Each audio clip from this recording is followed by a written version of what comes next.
I got to take a picture of where I am. I got to know how good it is, or I got to know what? I got to know how bad it is. I got to know how much I'm on the upside, or how deep a hole am I really in. So this is what I started. It was a simple little program of coming up with my current net worth. My liabilities, that was easy. I owed my parents, I owed. I made the third borrowing on my car, and he was threatening to come and get it, drag it down the road, rear end up in front of my neighbors. So I had plenty of liabilities. On the asset side, I put my furniture even. I put everything I could think of. My shoes. I mean, wouldn't the Salvation Army give me $2 for my shoes? I mean, I am scrambling. And when I did this exercise, guess what it did?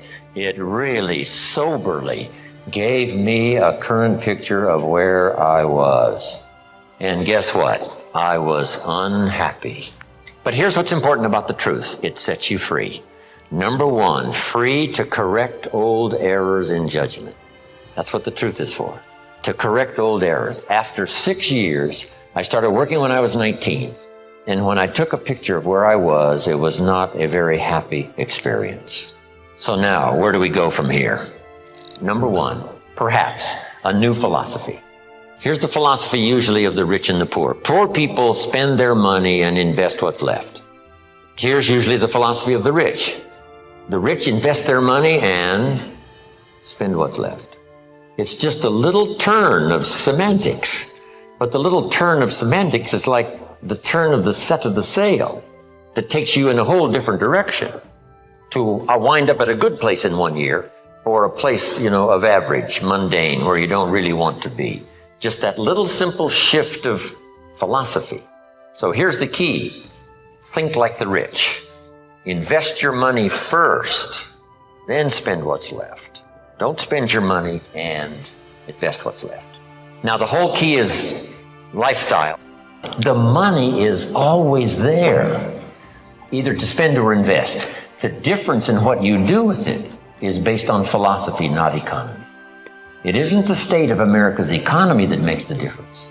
It's the difference in your philosophy, right? That illustration? Here's a book on how to get rich. It costs $20. Somebody says, well, a poor person can't buy that book. I say, no, it's only 7 Coca-Colas. And you either spend the money on the 7 Coca-Colas or a $20 book that teaches how to get rich.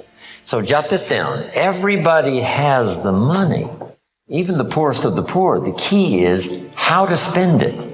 The key is what to spend it for and how you spend it. First, how you earn it is determined by your philosophy. Second, now, how you spend it is determined also by your personal philosophy. So what would be a good philosophy to follow? And this is the little simple form I want to give you on financial independence, wealth for the future. Won't take long now to jot this down. It takes a little longer to go do it, but here it is. Never spend more than 70 cents. 70 cents. You've got to pick some number, right? This is the number I've picked. Refine your own to suit you. But I suggest don't spend more than 70 cents. Here's where the other 30 cents goes. 10 cents, 10% of your income for charity, church, supporting worthy projects, teaching children here to become generous. If kids understand generosity, they'll give you 10 cents out of every dollar that they earn. And this is a good place to start. It's easy to give 10 cents out of a dollar. A little more difficult to give 100,000 out of 1,000,000. Here's the next 10 cents. Active capital. Try to make a profit. It's called buy and sell. I learned to do this starting at age 25. It's how I made my first fortune. Buying and selling. Active capital means you try to make the profit. Buy a piece of property and improve it and sell it. Keep saving up this active capital until you've got some to work with to buy and sell, make a profit. Now the third 10 cents is passive capital, which means let somebody else use this 10%. You put this to work and see if you can't make a profit. You are the passive partner in providing the money. They are the active partner in seeing if they can make a profit and pay you dividends and stock increase and interest. And that little formula is a good place to start. Now, you might not really be able to start there. I call this the ideal.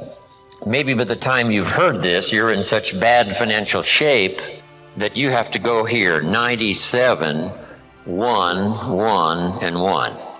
That right now you're in a trap. You're caught. And it's going to take you a while to get out. So right now you got to spend 97% of your income, right, for your living and lifestyle because, you're caught. You're obligated. There's no way out. And then the rest of these now are just 1, 1, and 1. The key is to start with something. Now, Mr. Schoaf gave me a comment. It has served me all these years. Here's the comment. It's not the amount that counts. It's the plan that counts. When I first met him, I said, if I had more money, I'd have a better plan. He said, no, if you had a better plan, you'd have more money. So if you have to, you start with 97, 1, 1, and 1. Then what do? Now comes the project right away of trying to get this 97 figure to go down and these other 3 numbers to start going up. This now becomes an exciting game to play. This is one of the great motivating factors in the world, is to start something and make progress. See, Jim Rohn told us the ideal was 70, 10, 10, and 10. But I can't start there. I've got to start with 97, 1, 1, and 1. And here's what you've got to understand. This is okay. I mean, if this is where you have to start, that's where you have to start. Then you start driving this number down and start driving these numbers up. And it's a whole game to play till finally you can arrive at this pretty good ideal way. What to do with the money you earn from a paycheck. Now, when you start getting into the big money, these numbers have to change again. So if you have to, you start here. Get to the ideal. And then when it really starts to flow in your favor, you rearrange this program again 10%. Because if you're doing big time, you couldn't spend 70% of your income. It would be obscene. So just a little formula to follow. Here's the next one now. This is only a suggested plan. This is not written in any law. Most advantages and benefits for the future are not written in law. There's no law that says you must not have a heart attack. Where is it written? There is no law. That you must demand of yourself. There is no demand that you have a good financial plan that'll safely take care of your family for the future. There is no law. You could be careless and lose it all and finally have to be supported by the state. So there is no law that you must be responsible and have a good financial plan. You must demand it of yourself. So I'm asking you to make that note. It's what we demand of ourselves that counts. There's no law that says you must have a health plan that's going to make you extremely healthy for the next 10 years. There is no law. That you must demand of yourself. And those are the disciplines now that really start to count, the ones you demand of yourself.